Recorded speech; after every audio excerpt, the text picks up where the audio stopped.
Olá pessoal, meu nome é Ronaldo e apresento à comunidade um novo curso de Paper Vision 3D do Luciano Augusto. Paper Vision, para quem não conhece, é uma biblioteca de classes em ActionScript 3.0 que permite a criação de experiências em 3D em tempo real através do Flash Player sem nenhum plugin. Ela é open source e hoje se encontra disponível para download em sua versão 2.0 no site oficial do projeto. Ela é uma ferramenta que já deu uma boa amadurecida desde seu surgimento e hoje oferece diversos recursos como iluminação, shaders e composição avançada, além de permitir que você também trabalhe com modelos 3D trazidos de outros programas, como o 3D Studio Max, por exemplo. Nesse curso oferecido, você vai aprender a criar objetos básicos chamados de primitivas, aprender a modificá-los, adicionar textura, além também de poder importar modelos externos animados e controlar essa animação. Também veremos como trabalhar com as câmeras, materiais e shaders disponíveis, além, é claro, de boas dicas para melhorar a performance da sua aplicação final. Esse curso é direcionado para quem já tem um conhecimento razoável de ActionScript 3.0, mas não quer dizer que novatos não devam experimentar e se aventurar na biblioteca. Nessa pequena apresentação eu vou mostrar para vocês como é fácil trabalhar com a engine e como o resultado final pode ser recompensador, e também como ele agrega mais valor ao seu produto final. Antes de pôr a mão na massa, gente, que tal dar uma olhada no que essa engine é capaz? Vejam só.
Então agora que a gente já viu um pouquinho do potencial do Paper Vision 3D, vamos fazer um exemplo prático rapidão?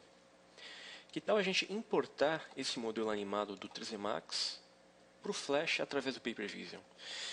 E vocês estão vendo que o modelo está texturizado, já tem uma animação em ciclo, né, que a gente chama de Walk Cycle. E a gente vai trazer exatamente isso que vocês estão vendo aqui. Realmente não é muito complicado, e você só precisa ter alguns cuidados na hora de exportar esse modelo.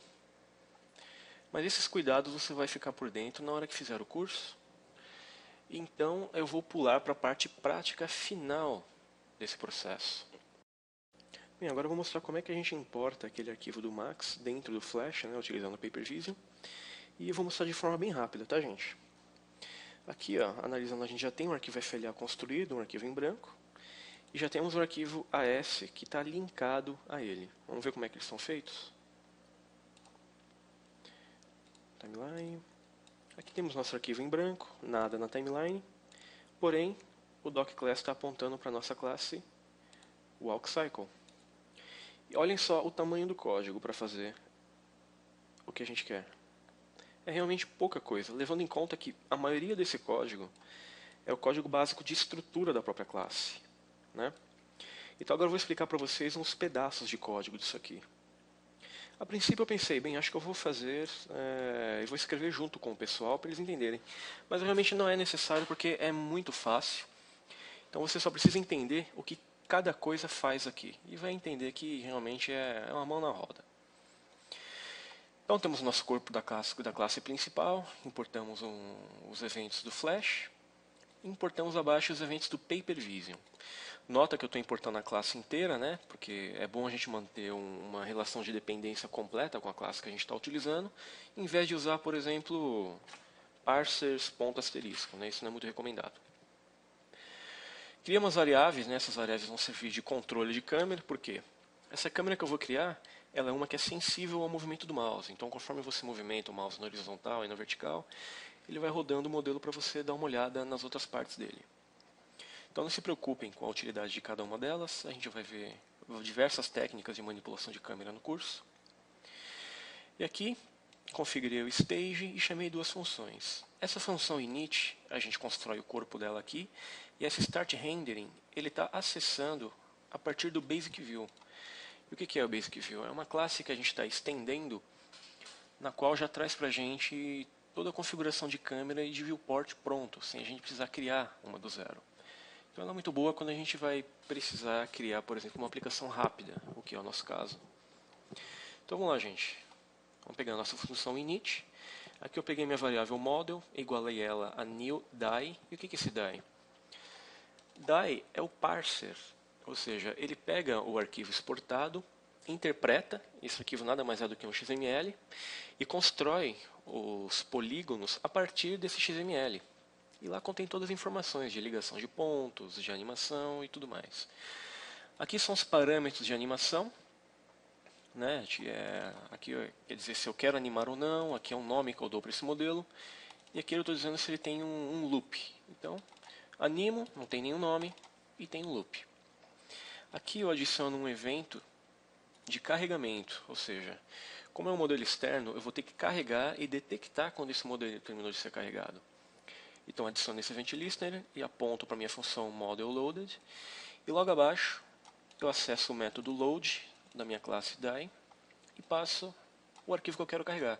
Lembra que ele está dentro daquela pasta models e o nome do arquivo é human.die. Agora na nossa função modelLoaded, notem que ele é um event handler, né? Eu tenho um parâmetro obrigatório, file loader event. E vocês vão ver que eu só adiciono o objeto carregado no modelo após ele ter sido carregado 100%. Né? Eu consigo detectar isso dentro da minha função modelLoaded. Adiciono ele no stage, faço uma configuração de escala, mexo na posição Y dele para ficar centralizado no stage.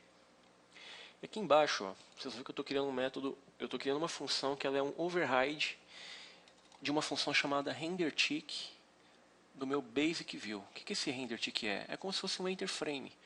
Né? E nesse renderTick eu faço as modificações de câmera, de posição de objeto, faço o cálculo de rotação, de movimentação que eu preciso, e depois eu mando ele renderizar. Aqui vocês estão vendo que eu estou usando o método orbit e passando dois parâmetros. Esses parâmetros são calculados a partir de cálculos de diferença do mouse em relação ao centro do stage. E, mais uma vez dizendo, eu não preciso esquentar com isso agora, certo? Vamos ver o resultado? Ctrl Enter.